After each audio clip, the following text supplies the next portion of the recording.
Hello, good evening, and welcome to Monkeys with Fire. How's everybody tonight? Hope you're all well. Hope you had a fantastic weekend. So, we're going to do another deep dive on a role-playing game system. Which one are we taking a look at this evening?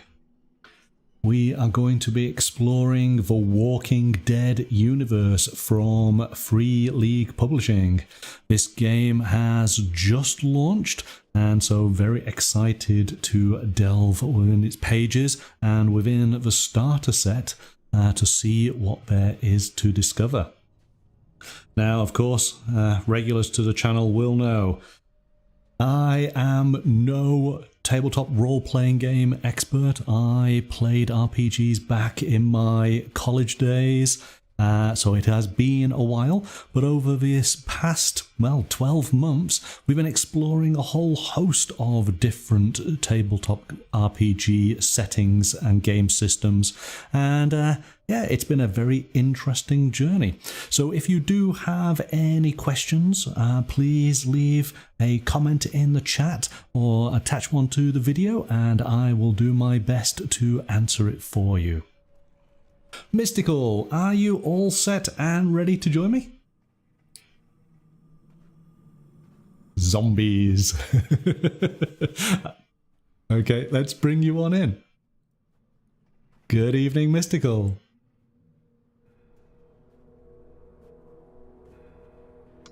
Hello. Hello.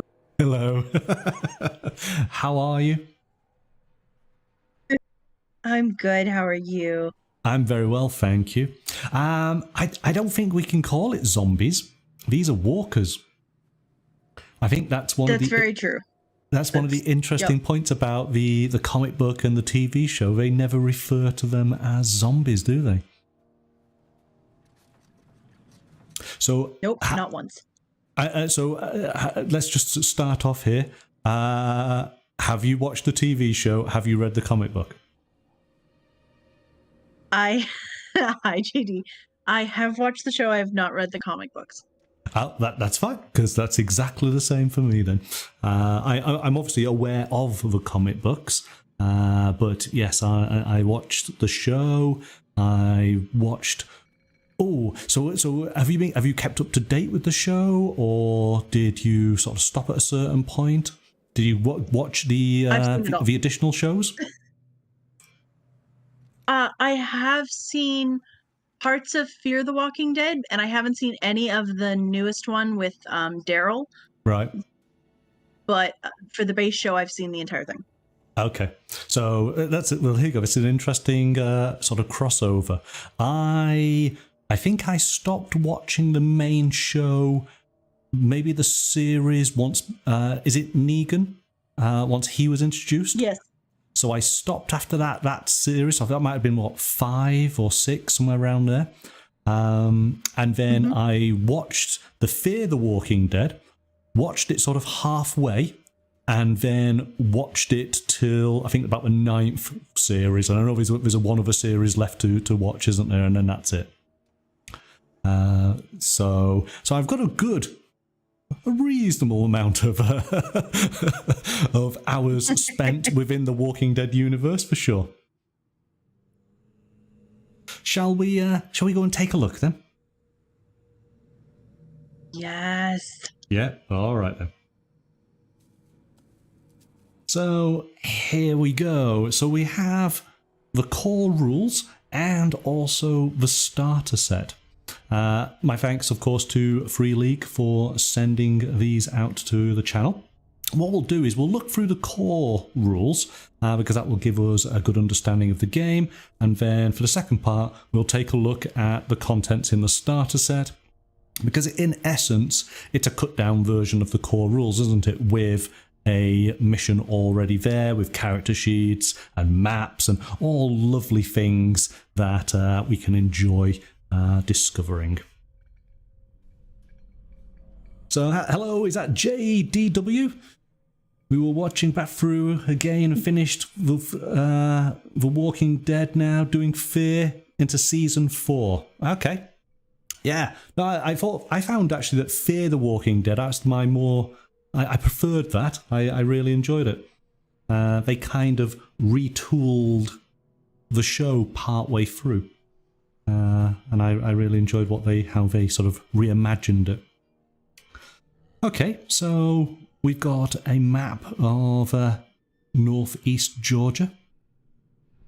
I guess that's the thing, isn't it? Because the first series is all about trying to get to Atlanta. Is that where the CDC is? I think it is, isn't it? Yes. And they learn very quickly. I suppose there should be an element of spoilers, but you've kind of had 10 years to watch this stuff. So I think most people should be reasonably au fait with the setting, shouldn't they? Do you have a favourite character? I learned very quickly on in this series to not have favorite characters. That's actually very true, isn't it? Yes. As every time I did get his favorite character, they were unalived. Unalived. That's a different way of putting it for sure. They were unalived. Okay. So, I mean, this is what, as I sort of mentioned right at the start, that we've spent, I suppose, the past year looking through so many game systems, so many worlds we've explored. But what is really great is that we're kind of getting pretty good at Free League's Year Zero engine games, aren't we? We've done a few now. And that's I guess that's the beauty of role playing, isn't it? That once you've done a few games from one publisher, you kind of know what to expect, and then you're kind of spending your time spotting the differences and seeing how they have adapted the theme, or more to the point, how they've adopted their engine, their game, to the theme that you're working with. So a lot of the content at the start of the book is very familiar because essentially it's a similar type of content in the other games, because they've always got to start from the idea of that whoever's reading this doesn't know role playing, doesn't know where they would start, and this of course gives a brand new player a bit of an introduction to role playing, and then we have a bit of an introduction to the world of the dead. And I don't know if you sort of picked up on this, but it doesn't really fill in many gaps, does it? No, it doesn't. It keeps things very generic, and generic in terms of the actual world. Doesn't tell you why the outbreak happened, so it doesn't trample over the TV show or the comic books at all, but allows then GMs and players to basically create their own stories within the framework of the world. And I thought that's quite neat, because I guess The Walking Dead, if you are into pop culture, you pretty much have a good understanding, don't you, of what the world is like. You don't need actually that much info. It's very much like what Fear the Walking Dead is, where you're just following another bit of survivors in a slightly different area to what the TV show covered and stuff like that, which is great. Yes, because I guess that's the point, isn't it? Is in essence, you could play anywhere in this world. So even though it is suggesting, of course, that you are in, I'm going to make sure I get it right, it's Georgia, isn't it? In that area, it could be anywhere within the United States. It could be in a different country, which is what they're exploring now in the new TV shows. So it's just the world and how they've tried to portray it.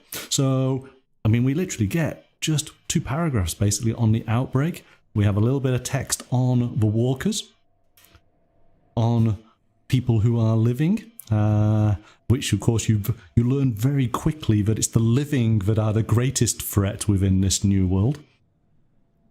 Yes. A little bit about your and also haven. that the living don't stay living very long if they're not smart. This is true. It talks a little bit about the player characters, about who you were before the outbreak. their drive, being in a group, and issues. And these are elements that are typical from Free League's Year Zero engine. And when we take a look at the characters, we'll be able to see how these points are highlighted. Anchors and challenges. And then the actual playing of the game, there are two modes. There's the campaign mode and survival mode. So the campaign mode is when you play several sessions that together form a longer story, whereas the survival mode is scenarios that are often finished in 1 or 2 sessions.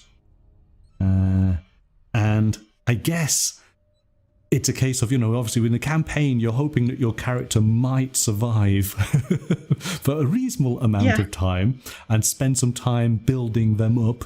But I think survival mode, you've kind of got to accept the fact of it's a dangerous world and maybe it's going to be a one and done type of affair, yeah? Yep, absolutely. We just had someone play basically a survivor mode on Blue Box, which was, it was so bloody. Right, okay. So you played the game recently then, yeah? I didn't play it. I watched them play. Right. But yes. Did anybody survive? Was there a survivor?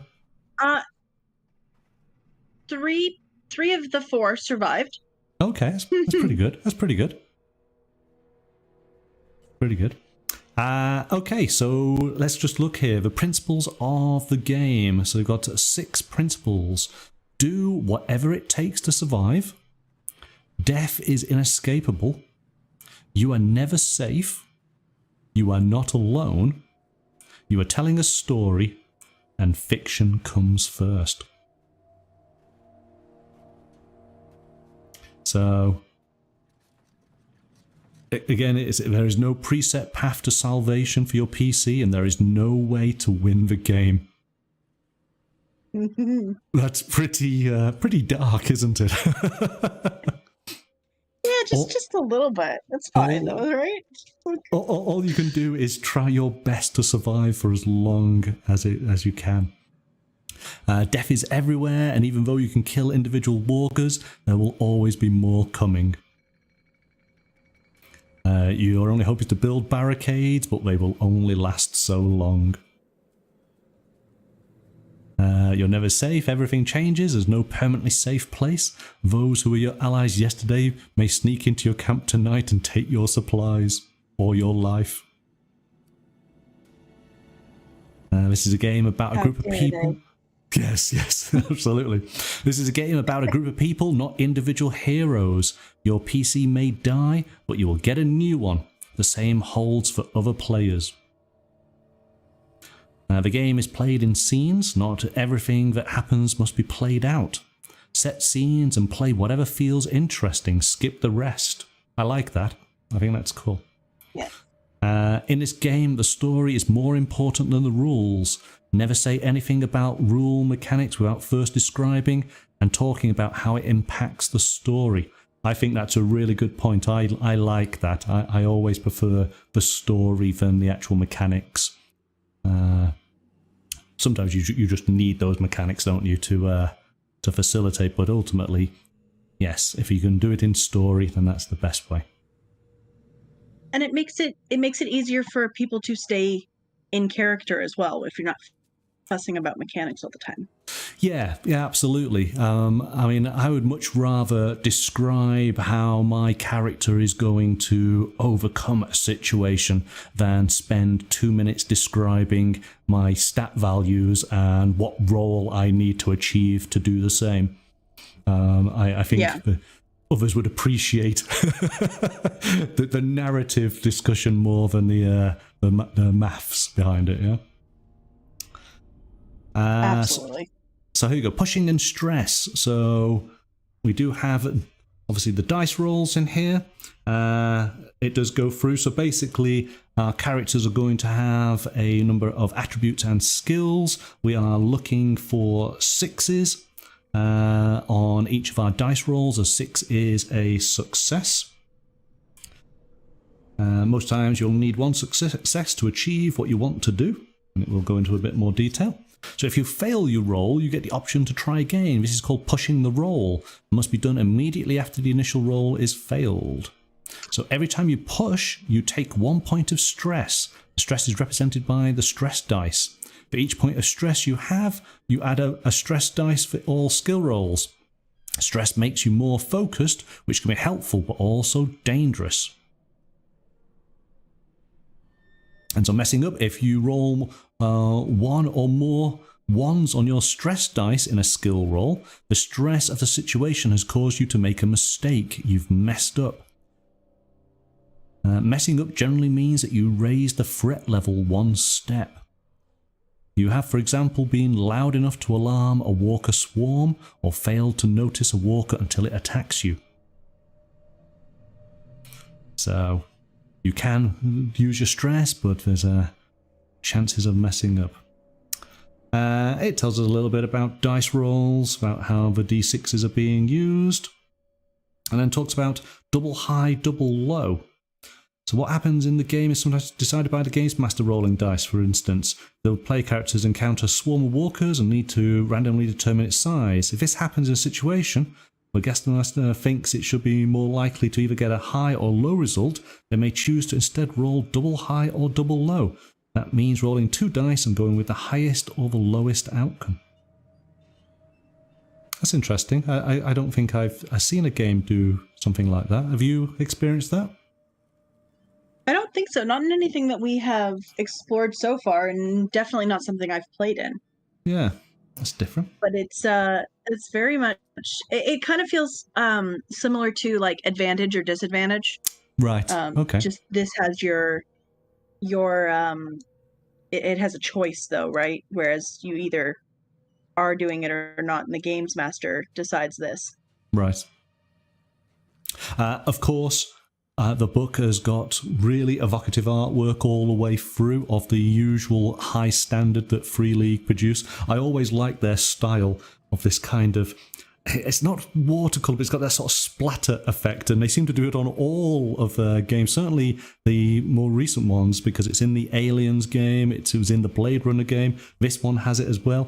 It fits the theme so perfectly, and I really like it. More like gory and deadly games tend to have it. Yeah. It's like, oh, it's going to be one of these games. Yes, yeah. Well, that's the thing, isn't it? Yes. I have also noticed that does Free League have a fascination with the apocalypse? Because a lot of their games, it's the end of the world, isn't it? It's got to. So there we go. We've had a bit of an introduction.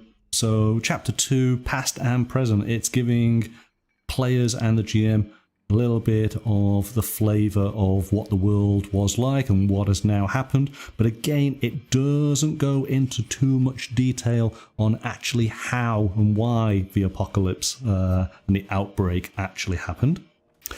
It goes into detail about walkers.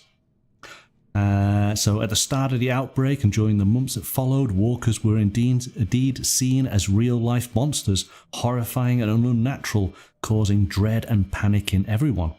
Over time, this has changed. With the passing months and years, most survivors accept them as part of the post-apocalyptic world. Certainly scary and dangerous, but more as a destructive force of nature comparable to the weather. And I think, and of course, that's sort of reflected in the TV show, isn't it? Because initially, when Rick and the group are trying to adjust to the new world, even one walker could potentially, take people out in the group. But as you go through the different seasons, eventually get to a point where they need to have massive swarms for them to feel really threatened. And then again, it is the humans that are actually the biggest threat to them. Yeah, it comes down to, are you learning how to deal with them?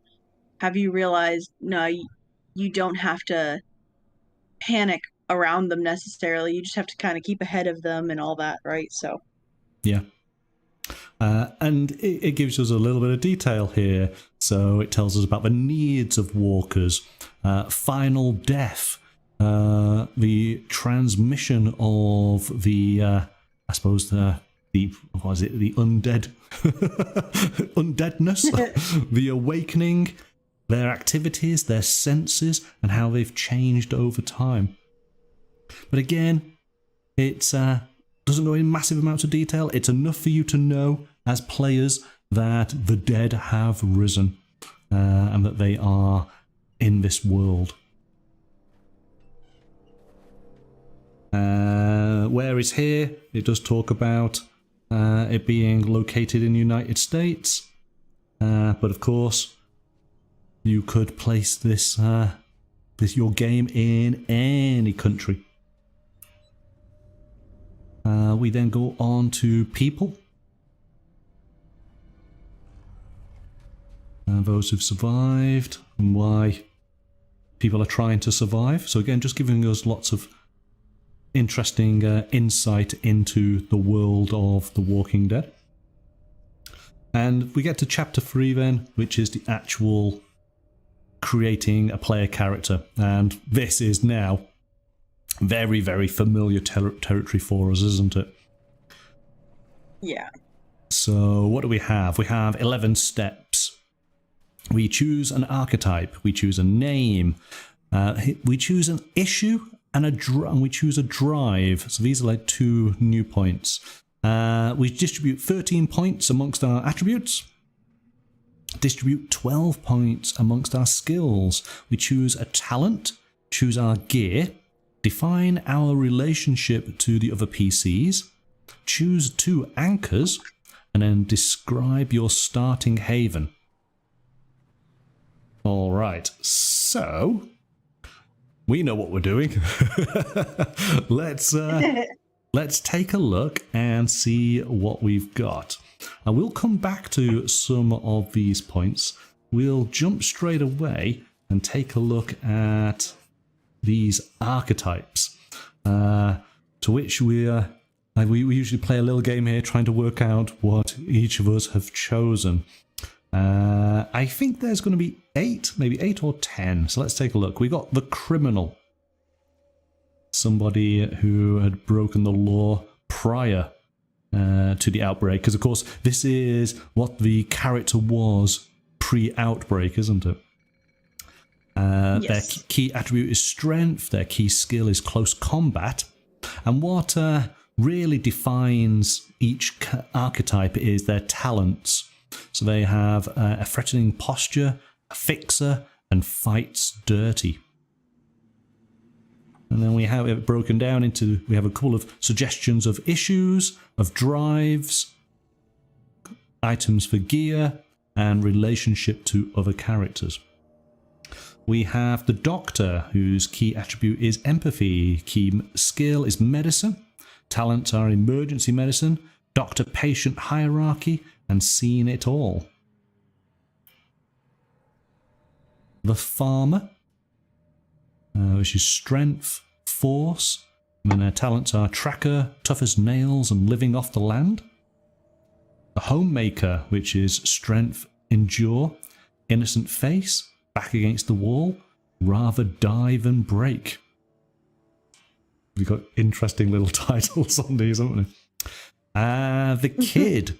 We got agility and mobility, a knife fighter, stubborn, a child of this world. The law enforcer, who has wits, is a scout, and steady hands, watchful, and a moral compass. And then the nobody, for agility, stealth, speed freak, wallflower, and gatherer. And the outcast, wits, survival, know all the tricks, scavenger, and lone wolf. The politician, empathy, manipulation, a recruiter, mind games, right word at the right time. And the preacher, for empathy, leadership, a shepherd, guarded by a higher power, and preacher. I think, oh no, we've got maybe it's 12. We got the scientist, wits, tech, intuition, techno, babbler, and handy. Or the soldier, which is agility, ranged combat, disillusioned, eye on the ball, suppressing fire. That's it. So we have 2, 4, 4, 6, 8, 10. It is 12. Okay. Ooh, so which have you chosen? Quite the variety. It is, isn't it? And of course, I guess it does cover all of the character types that are present in the show in one form or another. It's a good selection, in fact, isn't it? Mm-hmm. And that's probably why they did it, is because since the show is so popular, you may want to like emulate your favorite character. Okay. So, I think... Who would you go as? I think you might Come go... on. Yeah, I think you're going to go as the outcast. Are you sure? Is it not? Are you sure? Well, that's what I've said, so I would go with the outcast. Yeah, I can't... that's what I went with. Is that the one you went with? Okay. Yeah. See, I'm getting good now. Okay, so what drew you to the outcast? Other than I kind of have an idea that's the one you'd go for, but what appeals most with this character archetype?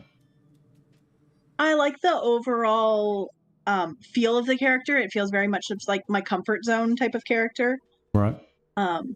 Which whenever I'm looking at a game that I'm not necessarily familiar with, that's kind of my go-to is the familiarity. What can I build that is like, what I build in every other game?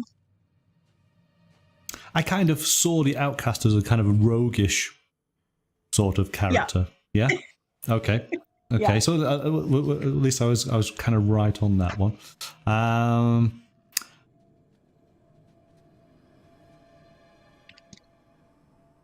So did you work out what I might have chosen?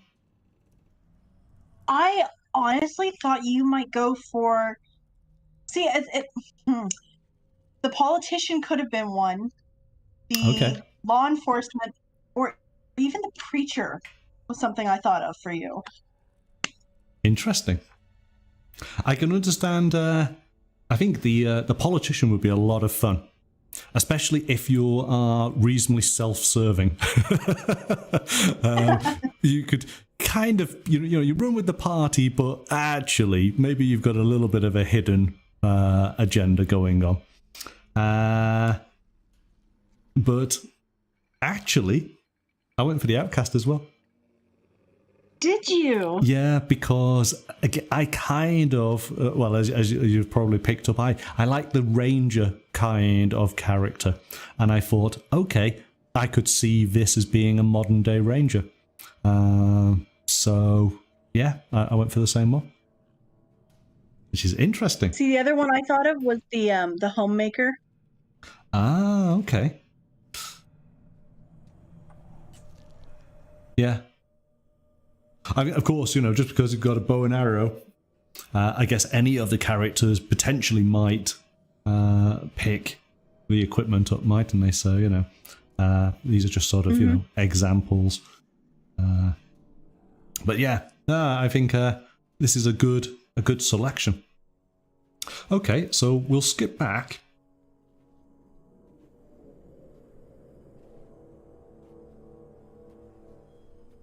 So we have our archetype. We can pick up, choose a name easily enough. Issues. So everybody who's alive in the world of the dead has an issue, something that is problematic or challenging about their person. So the issues have two functions. Most important is to help you understand and roleplay your character. The other is to give the GM inspiration for creating challenges in the story. So your issue is something that if you overcome it, you potentially get experience points at the end of the game. Now, let's have a quick look at see what the issues might have been for the outcast. You're an alcoholic. Or people don't like you, or you have odd behavior. Odd behavior, yep. Yeah, okay. I mean, again, this is something that I think we've recognized in some of the other games. A lot of these issues and the drives and your relationships potentially could be interchangeable, couldn't they, across the characters? And maybe, you know, you take a quick scan through and pick something that you would like to play with, regardless of whether it's with another character or not. So the nobody, for example, they have an issue if they're afraid to speak their mind. They do not care if they live, or they could be a kleptomaniac. The law enforcement doesn't trust strangers, is depressed, and takes risks to protect their child. So there's a variety of different issues that might be interesting in-game. The drive is the thing that makes you grit your teeth and push through fear and pain. So once every session, you can use your drive to get a +2 modifier on a skill roll. Describe how it motivates you and makes you able to push on. Then roll 2 extra base dice. Oh, okay, this is interesting. Again, we've seen this in the other games. So your drive is you're a survivor. This is your new family, or you crave revenge. That could be an interesting one. Which would you go for? I think I'm going with Crave's Revenge. Oh, okay. Is this potentially writing in a little bit of backstory somewhere? Maybe, yeah. Yep. And maybe my revenge isn't against the walkers. Maybe it's against humans. Ah, interesting. Yes. Yes, indeed. Good evening, Roger. Welcome. Thanks for joining us there. We're just going through the archetypes for the Walking Dead universe RPG from Free League. There we go. The Doctor has a drive of a fear of dying, a higher purpose, or will find their wife. Whereas the criminal, you see, this is where these could be quite interchangeable. Nobody takes a swing at me and gets away with it. They hate. Or they just hate. I will find my sisters. So, you know, find my sister could be to any of the characters, couldn't it, really? All right, so we got a drive that gives us a +2. We have our character attributes, 4 main attributes: strength, agility, wit, and empathy. And as it pointed out, we have 13 points to divide amongst those. And then we have our skills. Each skill has a level between 0 and 5. We have 12 points to distribute. At the start of the game, you cannot have more than 2 in any skill, except for the main skill of your chosen archetype. So we'll flick back here. As the outcast, the key skill was survival. So that makes sense, doesn't it?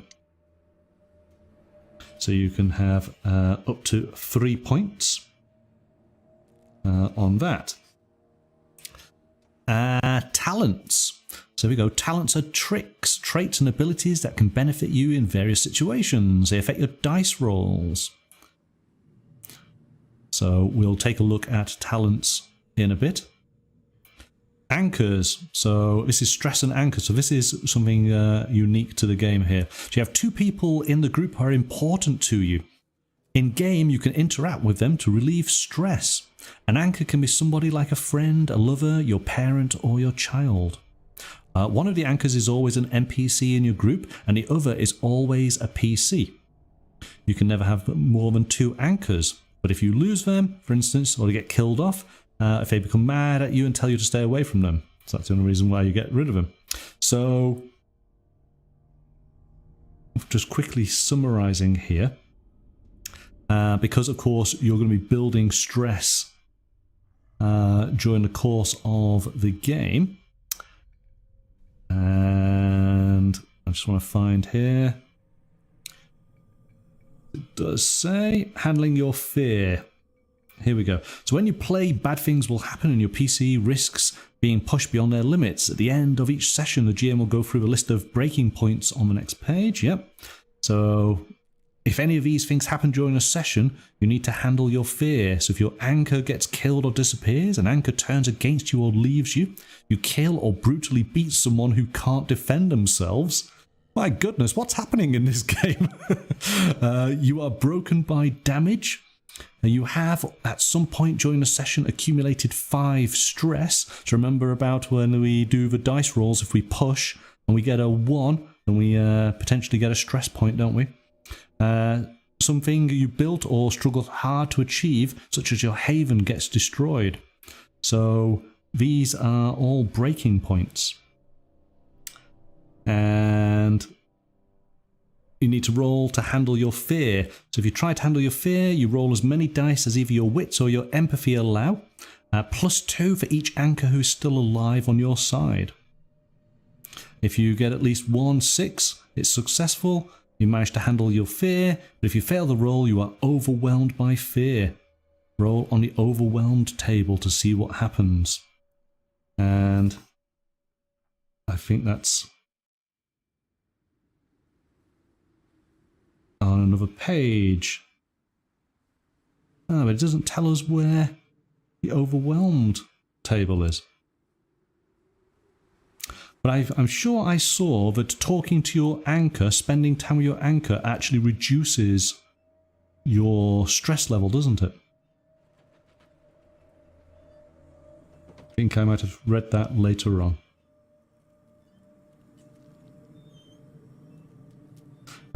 When you get shattered, you can start talking to dead people. I'm sure that's a different movie, isn't it? We have gear. We'll go into that because there's a whole variety of different gear to which your character is able to either start with or pick up. But rations, of course, are the most important aspect to have. You must have enough food. And then, as we talked about, at the end of a session, you get to acquire experience points. These will allow you to buy yourself additional talents for your character. And there is a set of 6 questions that the GM asks. Did you participate in the session? So you always get 1 XP. Did you achieve something important? Did you learn something? Did you explore at least 1 new sector on the travel map? Did your drive, your issue, or any of your relationships make an impact on the session? So that's an important one. That's quite unique to each character. And then, did you hold a dearly departed monologue? So again, this is interesting and it's taken sort of straight from the show. One way to earn XP is to hold a dearly departed monologue. All sessions except the first one start with a dearly departed. This means that one of the PCs holds a monologue directed to a dead PC or NPC. The monologue should contain something that happened last session. Only one player gets to hold the dearly departed monologue per session. The monologue should be short and say something about what is going on inside the PC's mind. I think that's a really interesting element here. Great to get into your character's mind, but also to bring the team up to speed as to what happened last time on the Walking Dead universe, but all done in-game. And of course you get to earn some XP for it, which is quite cool.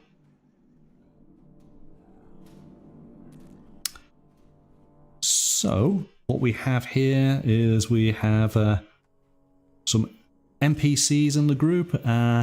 Here I've got some nice roll charts to basically generate some random NPCs. This is for a group of them that go along with the players. So even when you start the game, you're going to have potentially an additional 5 characters with you.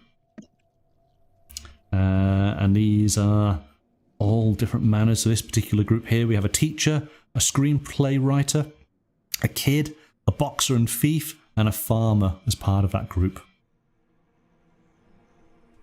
And in fact, it looks as if two of them are related.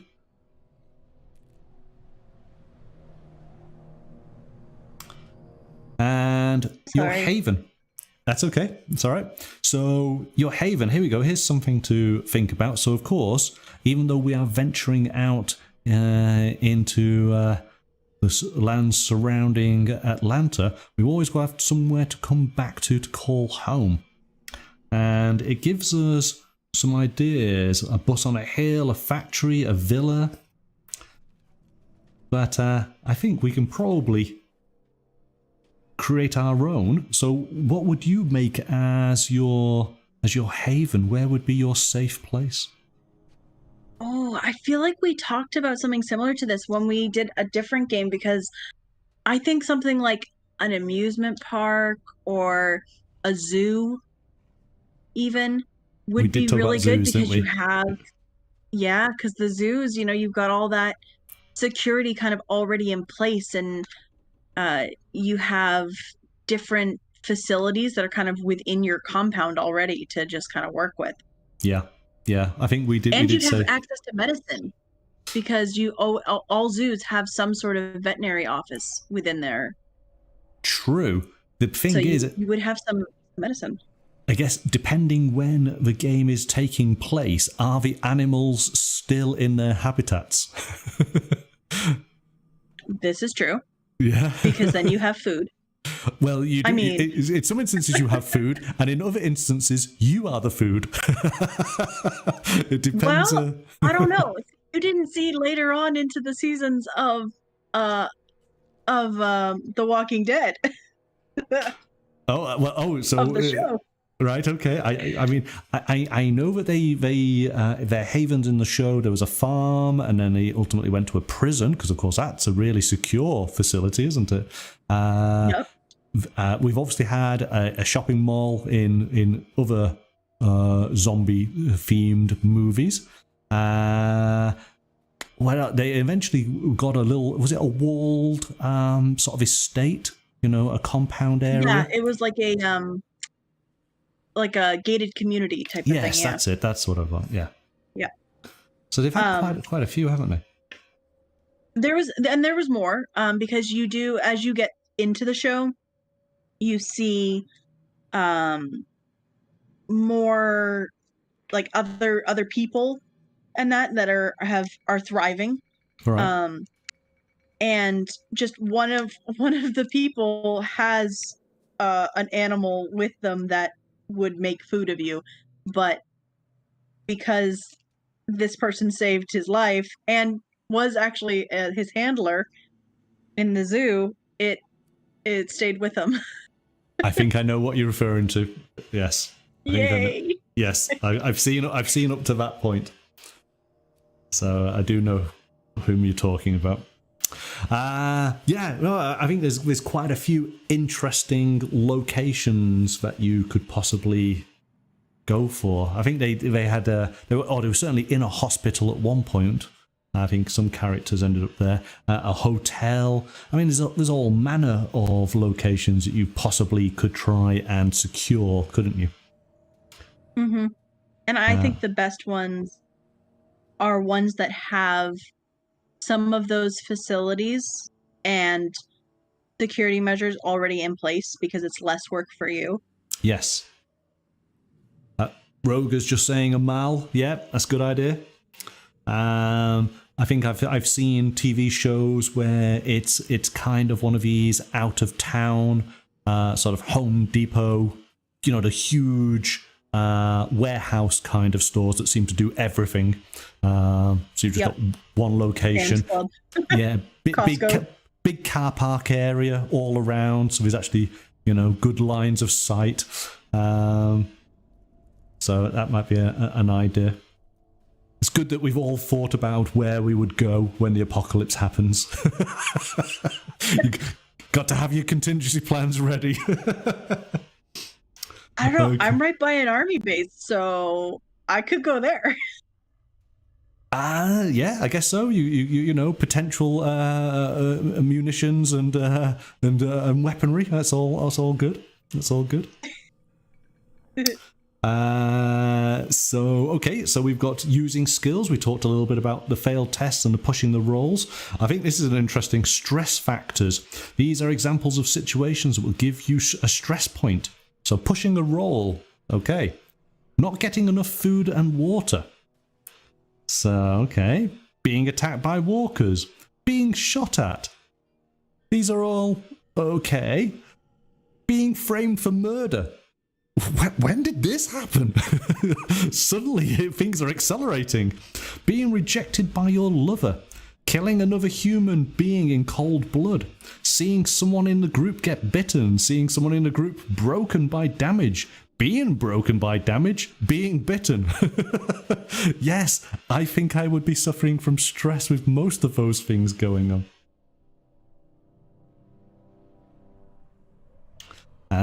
Telling us a little bit about the messing up. That would do it. I mean,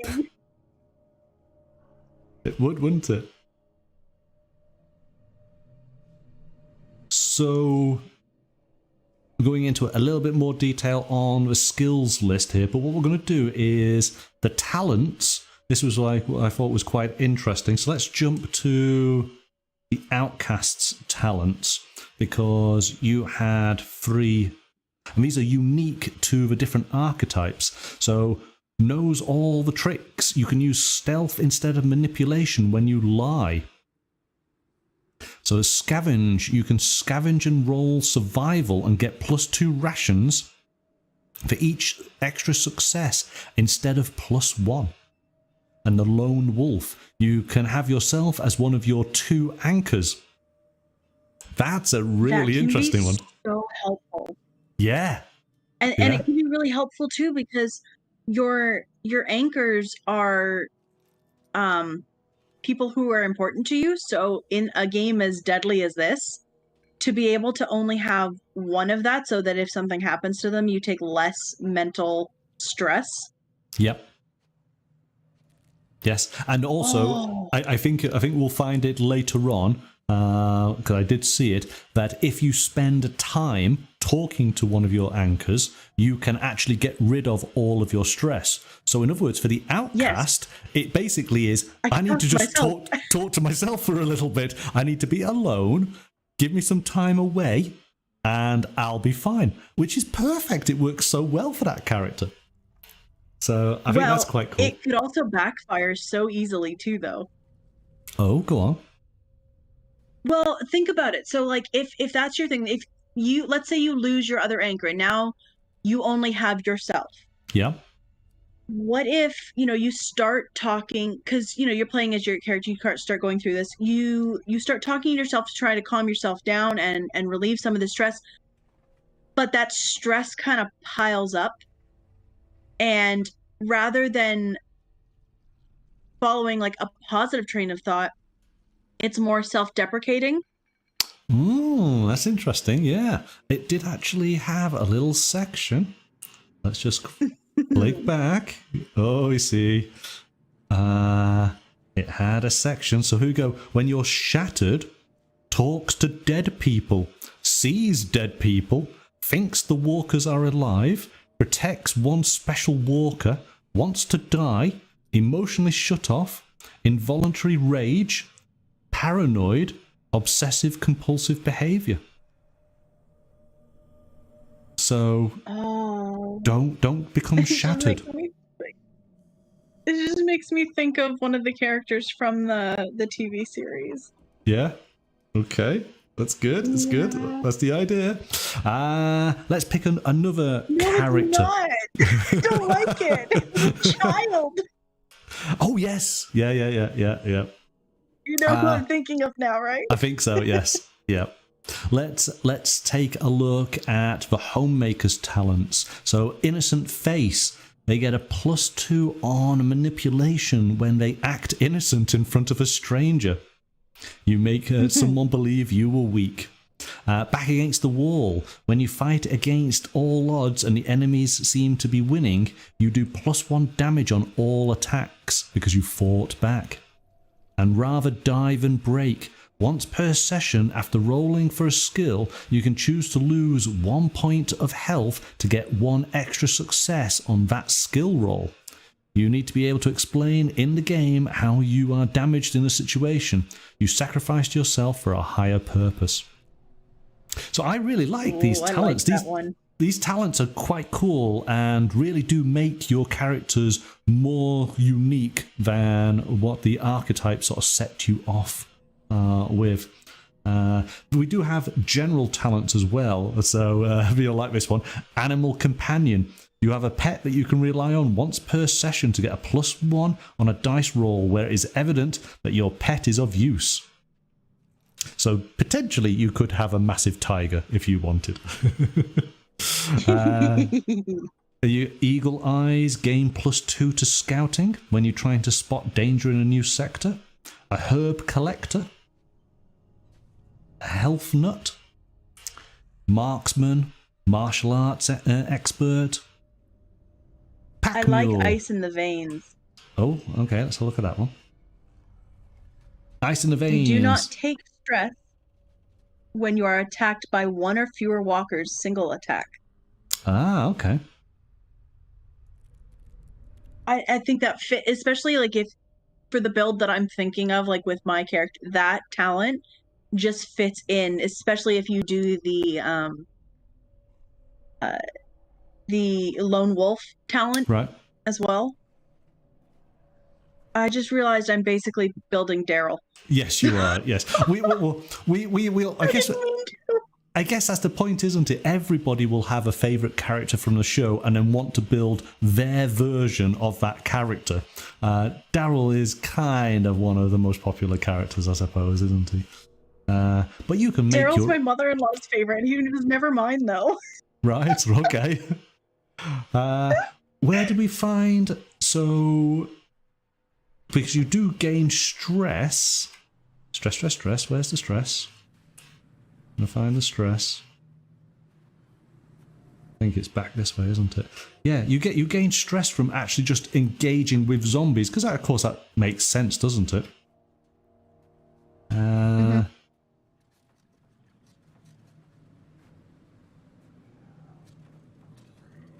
Ah, no, they're the breaking points, aren't they?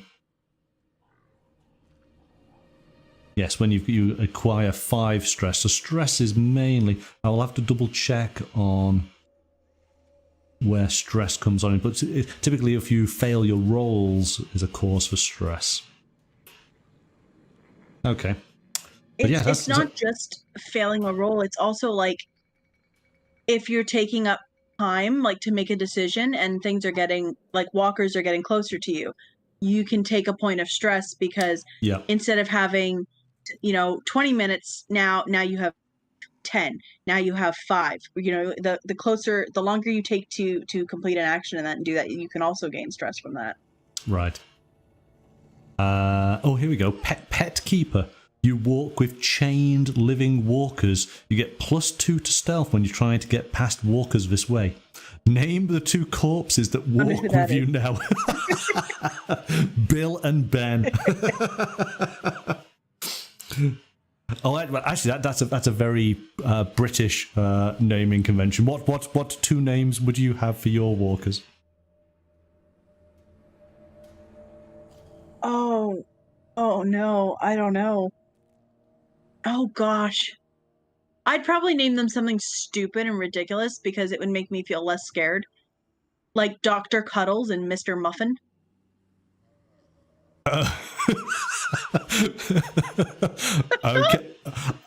Okay. I think you're definitely broken. The outbreak has broken you. Roga, are you suggesting that you would call them Daryl and my other brother Daryl?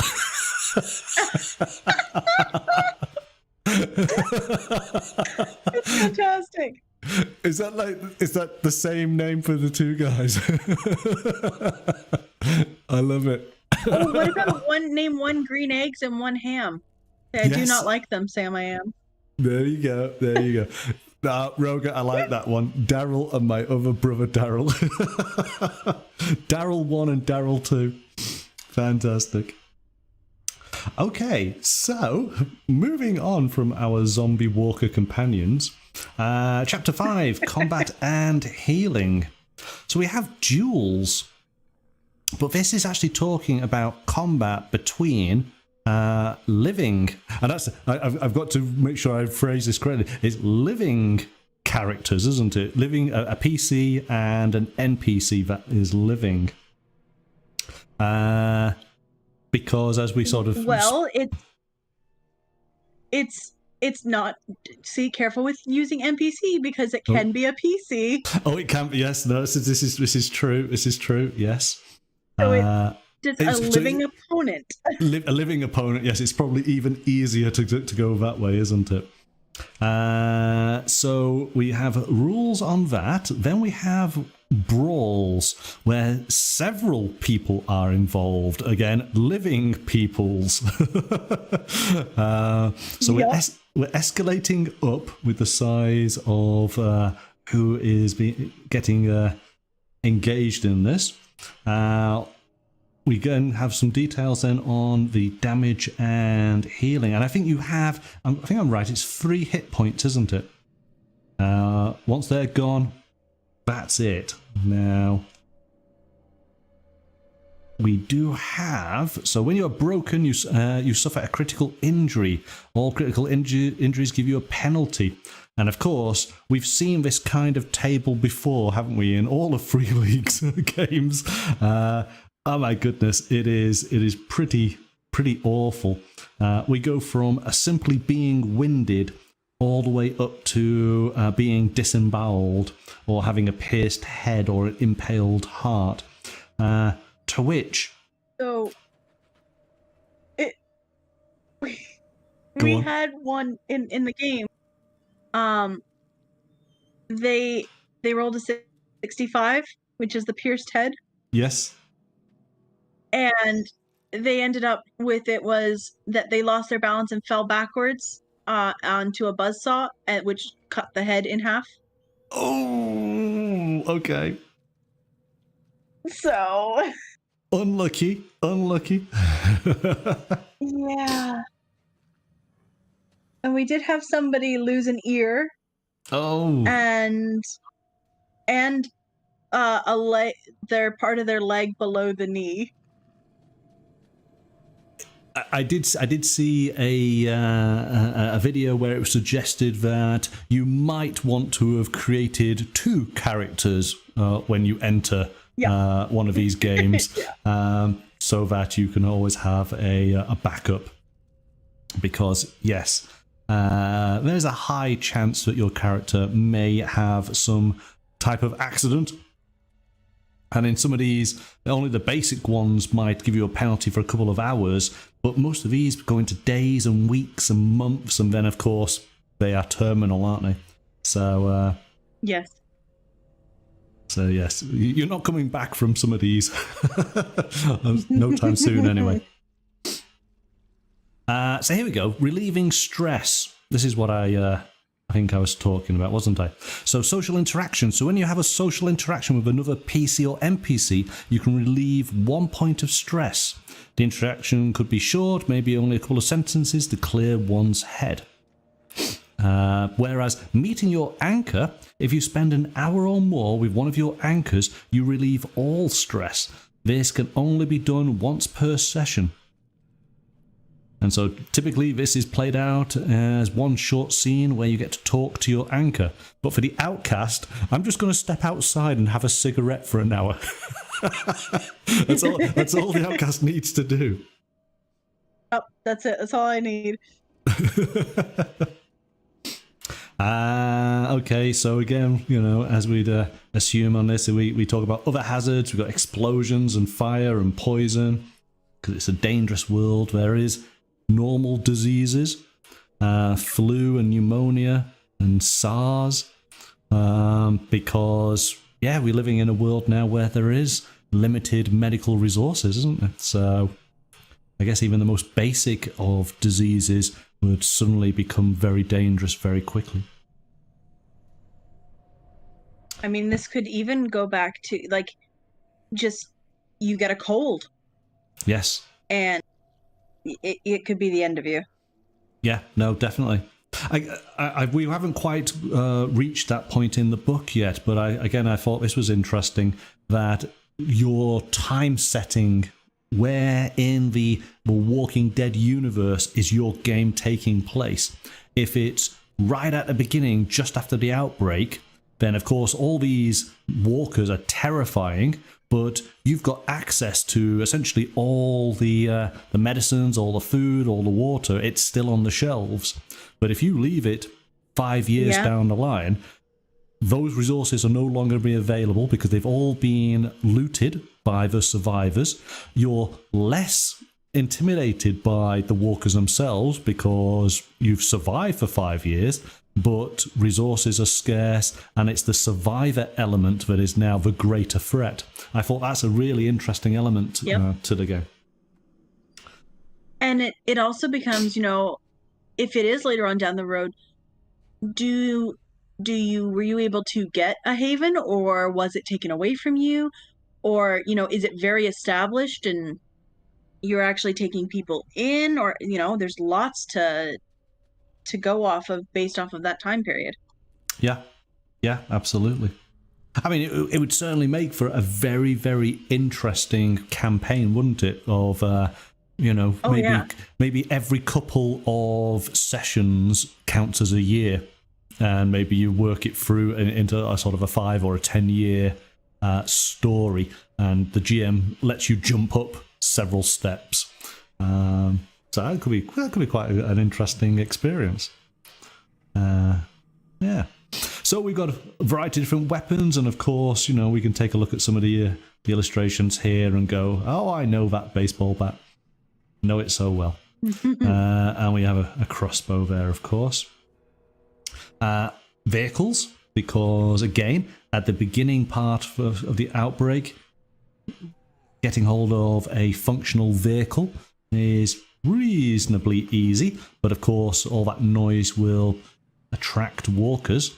Later on through the timeline, it's going to be much, much harder to find fuel for your vehicles, isn't it? And they might, it is, but they've clearly found some way of using something, because they use vehicles the entire time. So they've got to have a fairly good store of gas somewhere that they've kind of tapped into, or they've figured out something to generate, their own that'll work in a car. Yeah. I mean, well, this is it. This is the great thing about the game, of course, is that you've got a massive resource as a games master. You've got many, many hundreds of hours of TV that you could pull little elements from, and of course, you've got all of the graphic novels. So if you're ever short of a little bit of inspiration, it's all there for you. It's a fully fleshed out universe, isn't it? Really. It really is. And again, I suppose that's also another plus to the game, as we mentioned right at the start, that probably the people around your table will already know something about the universe, will have a general feel for it, which of course makes it so much easier for the GM, because they don't really have to necessarily tell them too much to get them already in. The mind's eye picture is already forming before you even start. Yeah. So we did a little bit about duels and brawls against living opponents, but here we go, fighting the dead. So this is very different, isn't it? Because this is about walkers as actually being a swarm. So a group of walkers, typically 5 or more, is referred to as a swarm. And they are categorized swarm size 1 to 6, with a swarm size of 1 being 5 to 10, whereas a swarm size of 6 is 1,000 plus walkers. I mean, I can't even imagine how you might manage that in the game, but here we go. So, well, you could do something similar to what happened in the in the series, which is they had them they kind of found them, and it was because they got corralled in a what is it called? Um it's a mine, but it's not a mine. A quarry. Quarry, thank you. Yeah. They the way had been blocked, like the road in had been blocked, I believe, and they had just kind of kept falling off That's ledges it. into it. So they were just there was thousands of them, and that's when they had to lead them away from it because they were starting to break through the barricades and that. Yeah. No. Yeah. So here we go. It refers to the threat level, and oh, this is interesting. There's a threat meter, and the threat meter is part of the starter set. We'll take a look at that in a second. But basically, a threat level is from 0 to 6. So 0, you are in the clear and safe for now. Whereas a threat level 3, walkers are aware of you. All nearby walkers will shamble towards you, and you must fight to get out alive. All PCs present take 1 point of stress. So levels 1 and 2... 0, 1 and 2, you can actually avoid it. So level 2 is there are walkers close by, but they are not aware of you. Yet the GM can draw a map of the area and point out where the walkers are located. So it's when it gets to level 3. Level 6, the dead are in your face and surrounding you. So increasing the threat level can be increased in 4 ways. Rolling a walker on a stress die and messing up, failing a skill roll to avoid walkers, facing a group of walkers that have been placed in a location beforehand by the GM, or doing something in the game that attracts walkers, such as making noise. Alright, so I guess it's kind of it's all things that we would pretty much be aware of, wouldn't we? Having experienced many zombie-themed games, TV shows, books. We kind of know how we deal with zombies. So at least we hope we do. Yes. At least in this universe. The ones from other universe, we're not quite sure on, are we? From other series and stuff, not so much. You know, like the ones from I Am Legend. No, thank you. I don't want those ones. Yeah. So, reducing the threat level. There is no easy way to reduce the threat level. At threat level 2 and below, you can generally just wait for the walkers to leave. You can even attack the walkers first to clear out the area. But at threat level 3 and above, the walkers know you are there and won't just go away. Even if you can't currently attack you, they might just mill around the area aimlessly. To get rid of them, you'll need to cause some kind of distraction.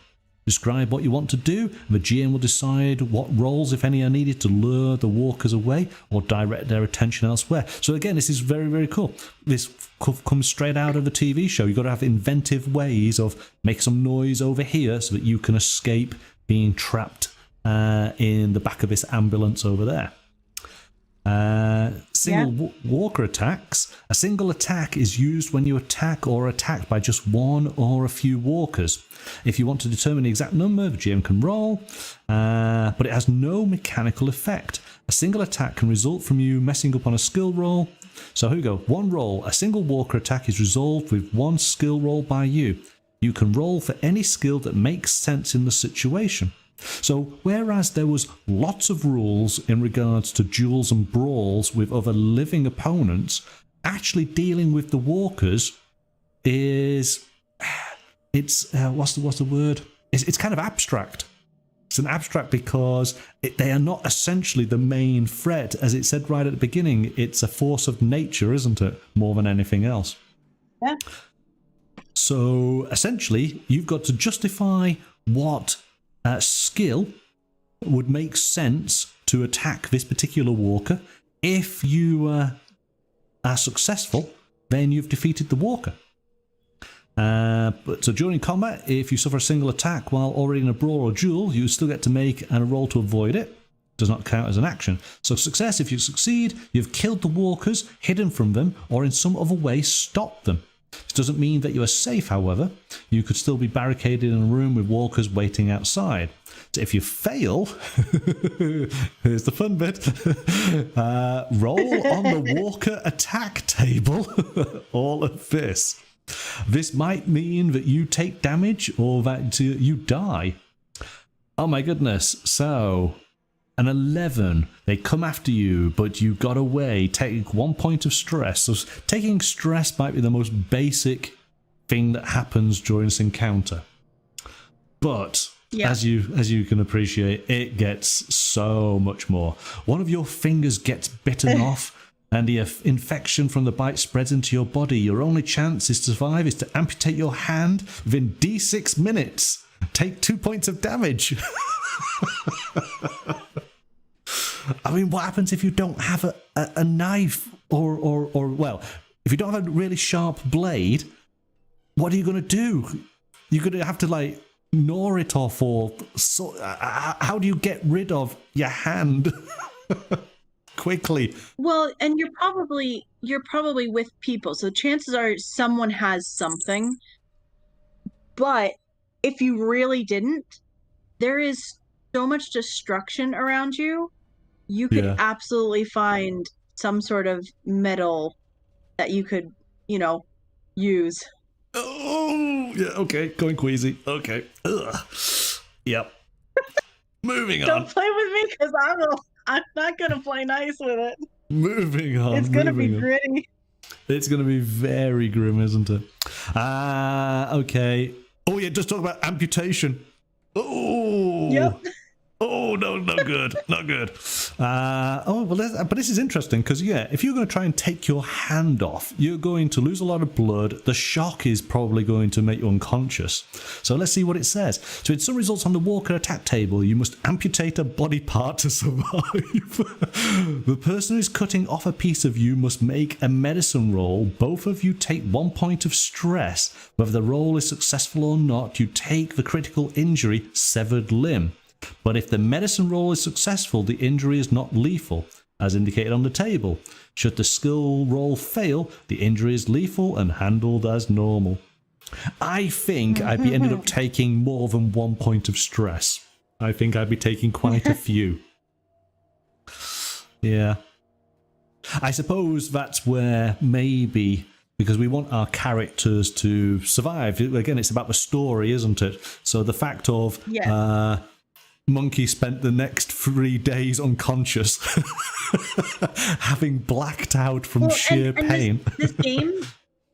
This game very much is like, even though you can have combat between players, no one player is like absolutely going to turn on another player, because unless there is a clear threat to the group. Because all of you within this time believe life is precious. So you're not, it's hard to take a life. So even fighting other NPCs that are actual living humans, it's a hard decision, and you will take stress from it.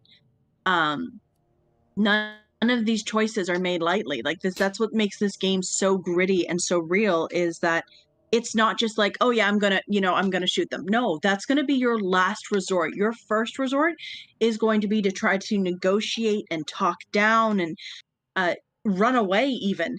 But if all of that fails, that's when you're going to have to push yourself to take that step, and maybe your character can't. Or maybe they find some hidden reserve. Maybe they find a part of them that they weren't aware of. But as you rightly point out, that's the crux of it. It's not a... because that's the difference, I suppose, with the Walking Dead universe, is that... and because the actual walkers are generic, there's not like a whole range of amazingly different types of walker. They're all pretty much the same. They all shamble the same way. It is that force of nature. So the focus for the players is actually on the other living characters, and then the stress that causes as you're all scrabbling to try and survive. And sometimes you bond with the other characters and you have a unified goals, and then unfortunately sometimes you come up against other people or groups that have opposing different goals, and you end up in moments of conflict, don't you, where you're trying not to, but there's not much else you can do, which the series so perfectly captures. So we go into the section going into more detail on the Haven. And again, I think we've experienced this in some of the other Free League games that we've looked at, where we can spend time building our home, be that a mansion or be that a post-apocalyptic setting. Or I think we were in a container ship at one point, weren't we?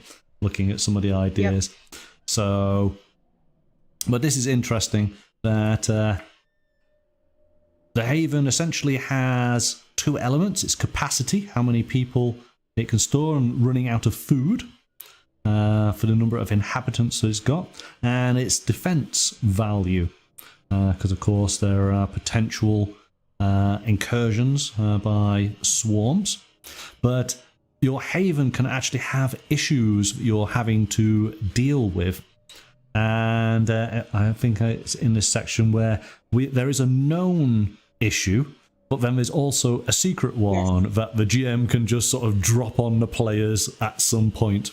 Yep. I don't know if you ever played, it was very, very popular when it came out, a board game called Dead of Winter. I haven't played it. I have it. I have not yet played it. Oh my goodness, right.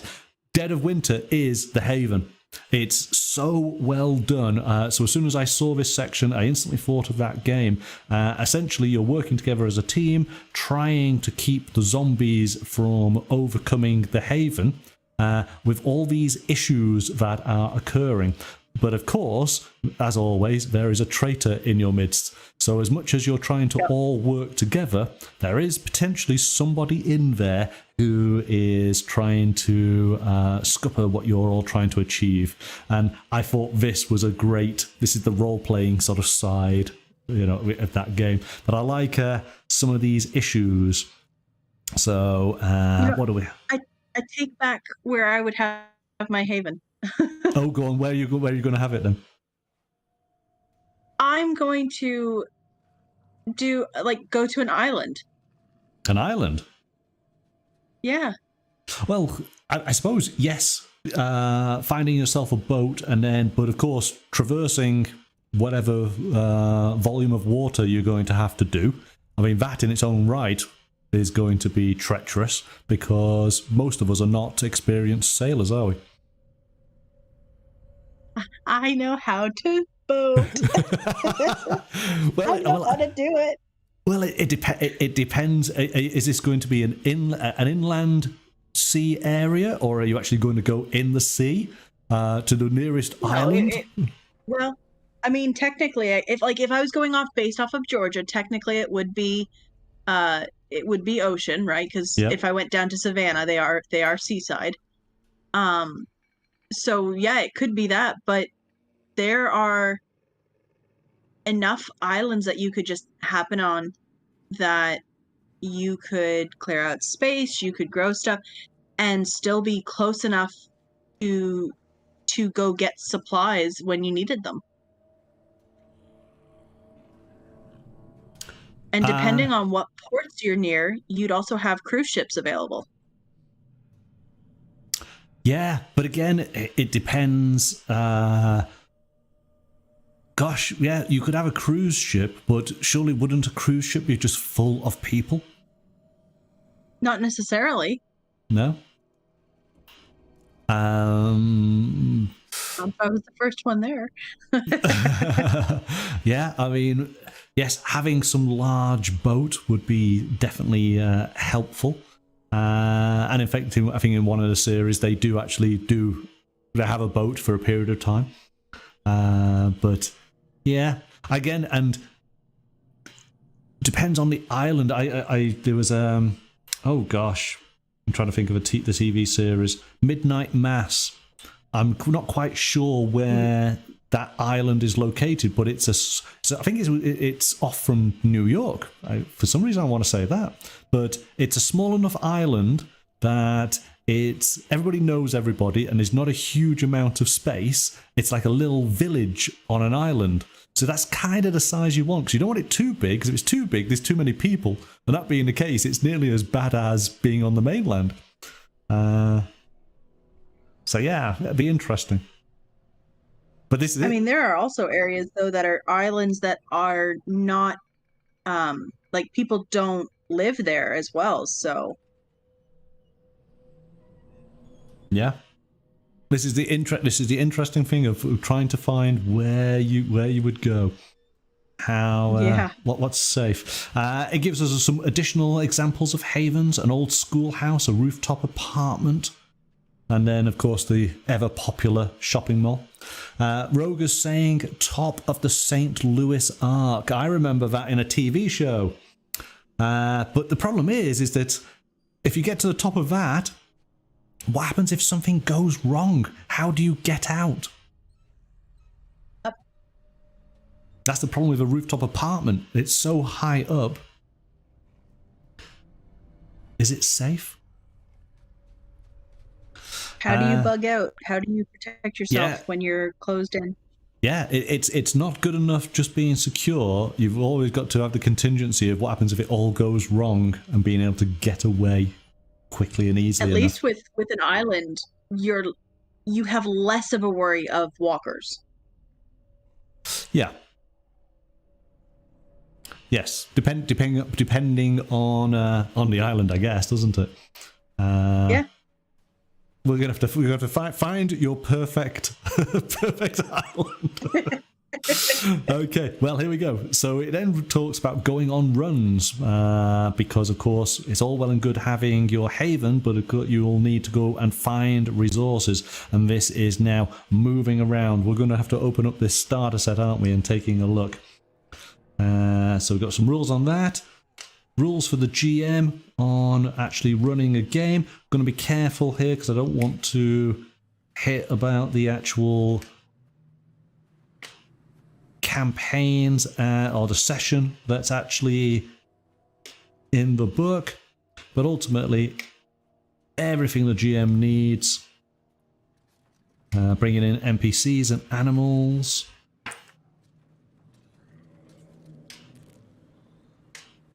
And then giving some suggestions for the survival mode scenarios. And so here we go. So we do have a campaign set up for Atlanta. And I'm just going to flip past this. Make sure I don't ruin anything.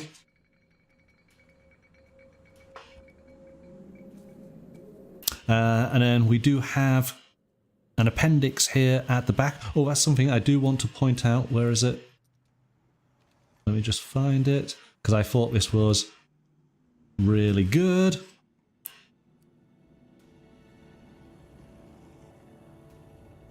Or have I not got to it yet? Aha, here it is. I really appreciated this. Yes, so we do have a whole selection in the appendices here of roll tables. So I thought this was quite cool. A roll table for walkers about what the walker's past was like. So we could actually sort of see something about their character, even though they're shambling around. It was a hippie professor, or the person was a celebrity, or a pizza delivery person. And then we can roll for what wounds, what noticeable wounds have they got? They got a hole in the gut with their intestines hanging out. If we go into empty rooms, get a little bit of the room flavour. We got random locations to be able to visit. I've really started to love all of roll tables. They're just awesome. Our non-player characters. Scavenging things we might find. NPCs with secret issues. What could they be? More scavengings. But here we go. This is what I really appreciate. So in the core rules, there is solo play rules. And I have thoroughly started to enjoy playing solo games. So this is great. Everything you need to be able to create your own solo game in the Walking Dead universe. Of course, it's kind of creative writing, isn't it, with some mechanics around it. And then we do have character sheet.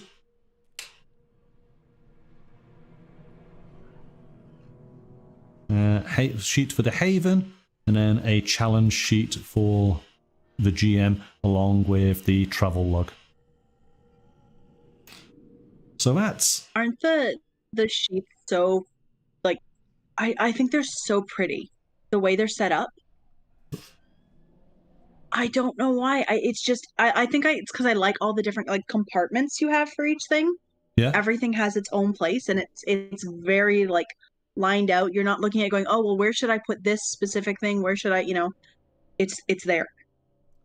Again, we've looked through so many of the Year Zero character sheets.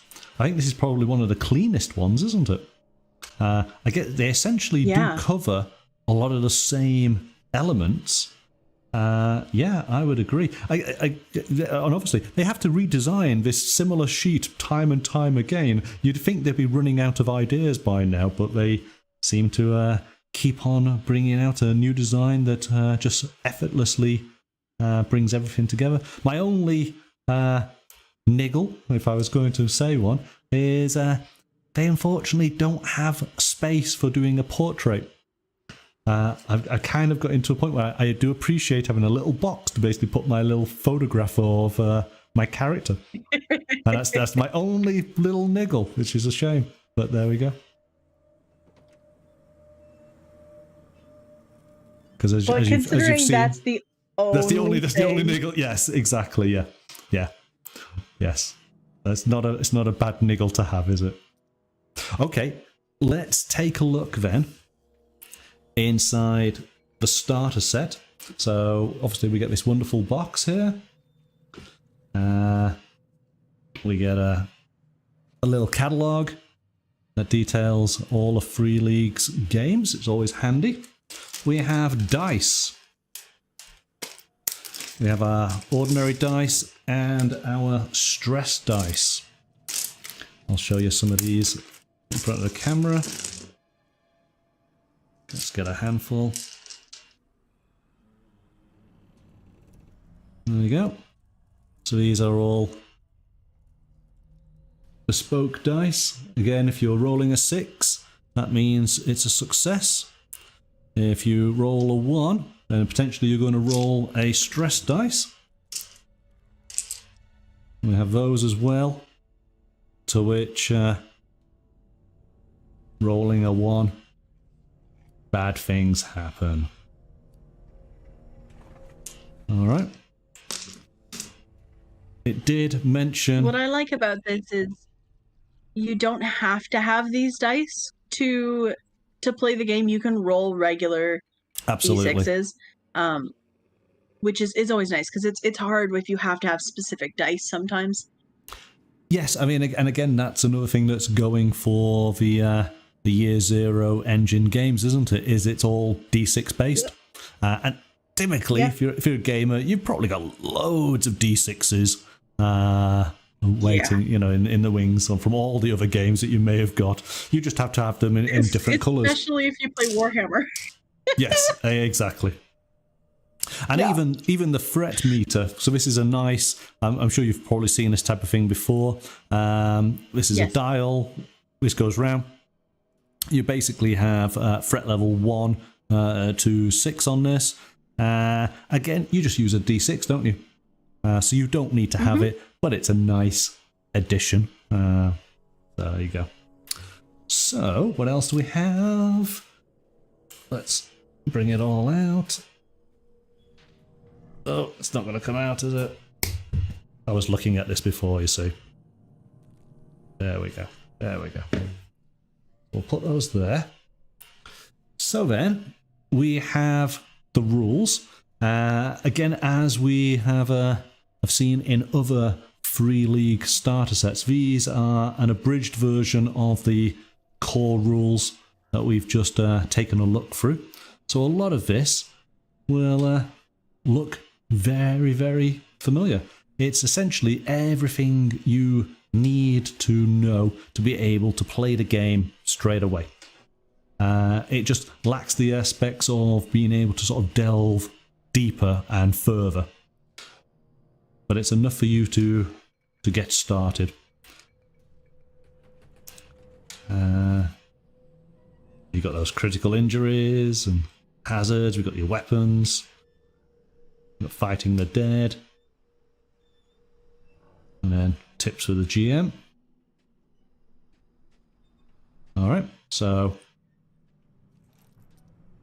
we've already seen that. Here's a tip for GMs. If you want to terrify your players, especially in a game like this, get a little hourglass with sand in it and just put it on the table and watch them panic as the sand runs out. You're mean. You're very mean. There's absolutely no purpose to the sand meter, but hey, let's just get them terrified. Or maybe there is. Maybe that's how much time you have before a swarm comes at you. You don't know. Who knows? Who knows?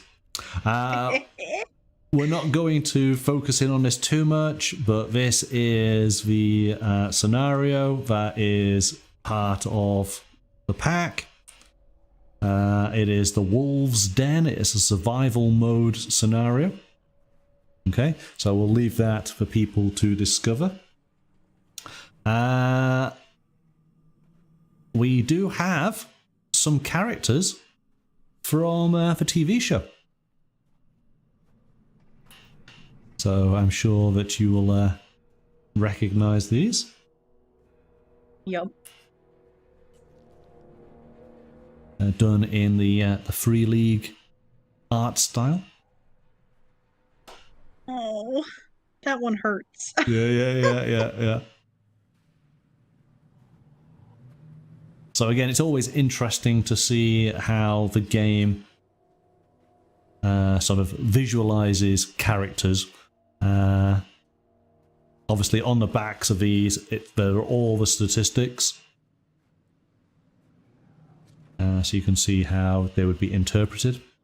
Then we do have... So these are essentially our NPCs, because we do have our player character sheets. So again, this is always helpful that when you're filling out a character sheet, having an example already done for you can certainly help. We have some info here about Cecil or Celia Hart. So we got a variety of those. I want to be careful, I don't want to show anything too much. But again, it's all nicely done. I'm not going to go into any detail, but we do have some additional maps. We'll not look at those. Those ones you were just flipping through, those character sheets. Remember I said we just had somebody play a game. Well, they used those characters. Specifically, I know that one name because that was one that I nearly played had I been able to play in the game. So there's every possibility that the adventure you watched might have been this one. Yep. Yeah, it's probably stands to reason, doesn't it? Okay, and so we do have then, as we saw on the front of the core book, we do have the map of northeast Georgia. And so we got a huge amount of area to which you can explore. Obviously Atlanta down here, but we could be anywhere in this area. And on the reverse, I think it's the same. Is it the same? No, it's Virginia. So, Southwest Virginia. Ah, Blue Ridge Mountains. I know this area. In fact, now I'm starting to look. I'm seeing do I recognise anything? Are we in that area? I don't think we are we? But we're kind of that area. Kind of, yeah. Yeah? A little bit in that area, yes. Little bit in that area. Regulars to the channel will know to what we refer. Why I'm getting a little bit excited. That's cool. That's very cool.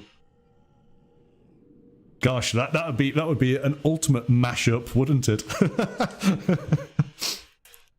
That would be quite something. That would be terrifying.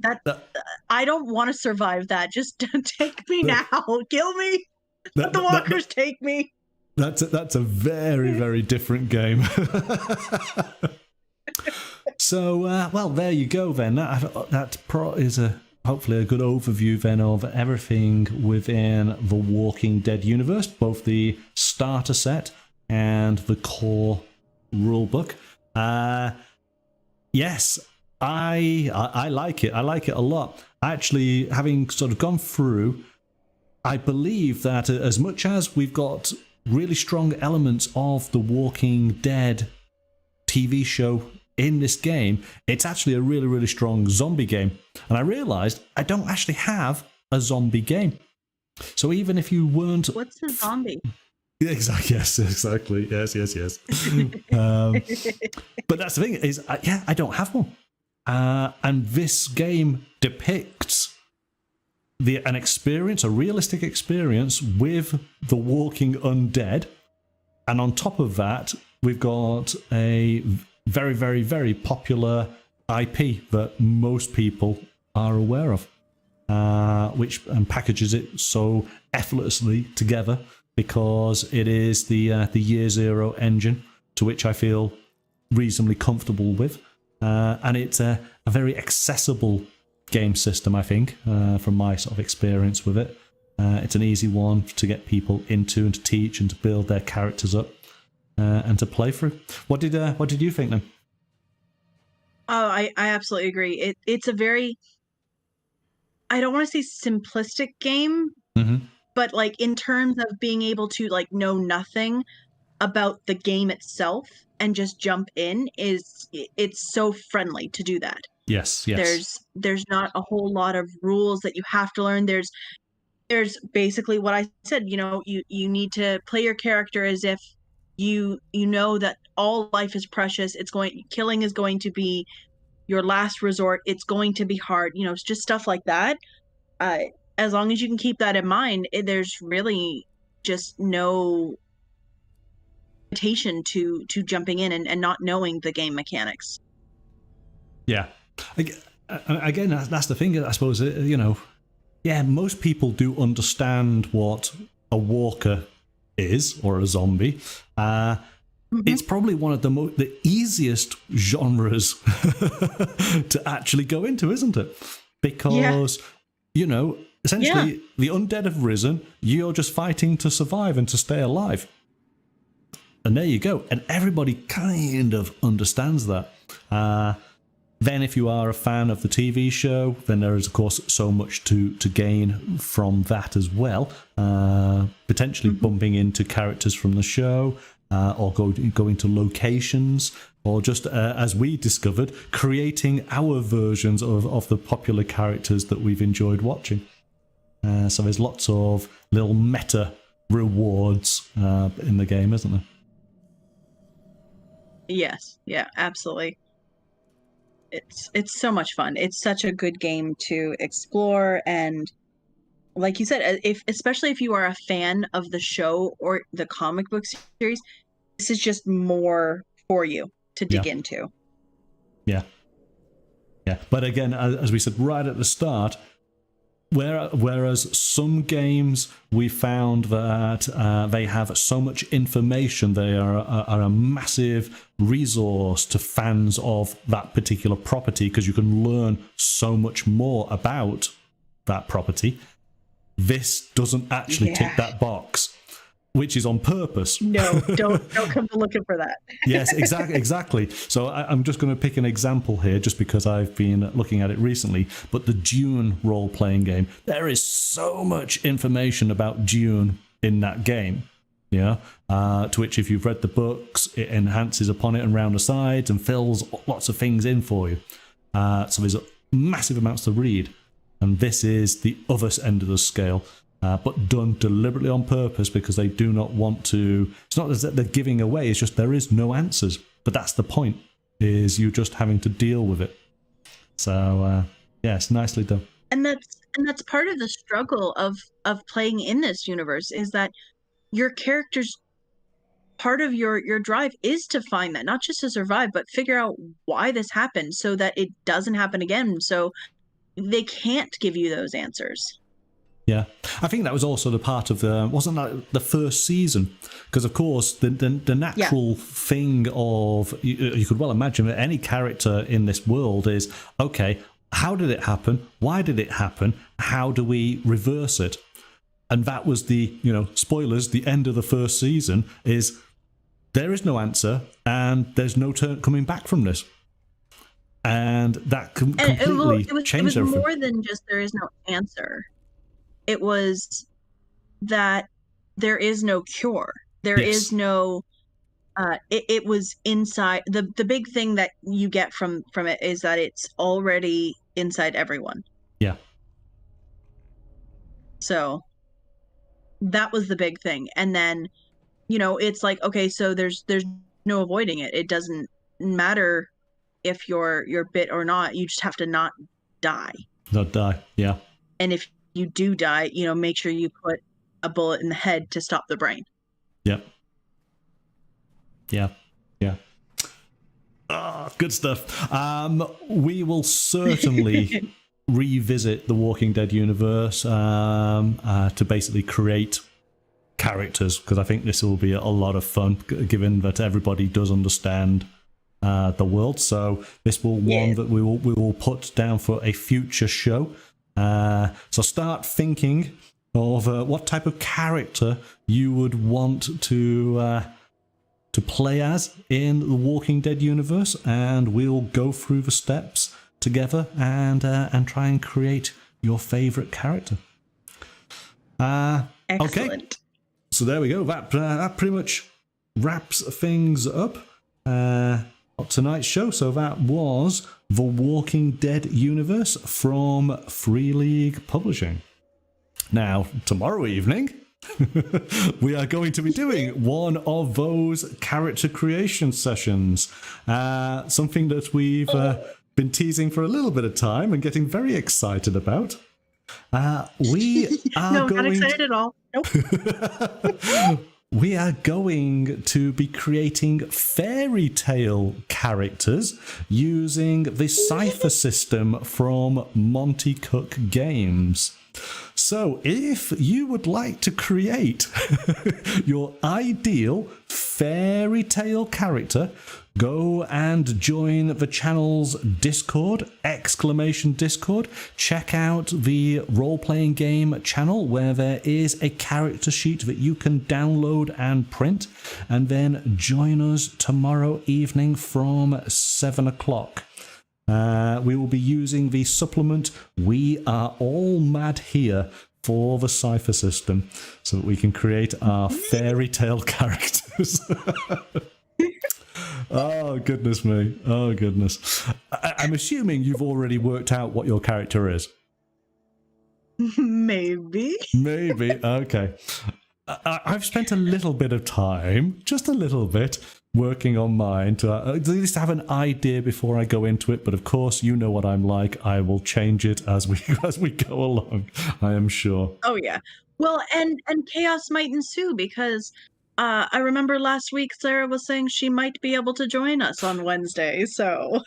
In that case, chaos will ensue. Yes. Oh my goodness. All right. So that's from 7 o'clock. Make sure you have your sheet printed out. Be ready. Join us 7 o'clock on the dot, because we'll have to get started straight away. There's a reasonable amount for us to work through, but I think that is the strength of the game system. So we'll be fine. We'll be fine. So there we go. That's tomorrow night. Oh, goodness. Right. There we go. Well, I will see you tomorrow then. Looking forward to it. Thank you so much. Bye-bye. Bye now.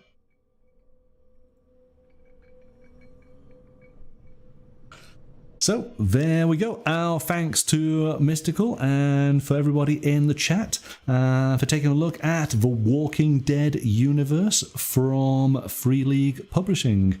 Do join us tomorrow night from 7 o'clock if you want to make up a fairy tale character. But until then, bye for now.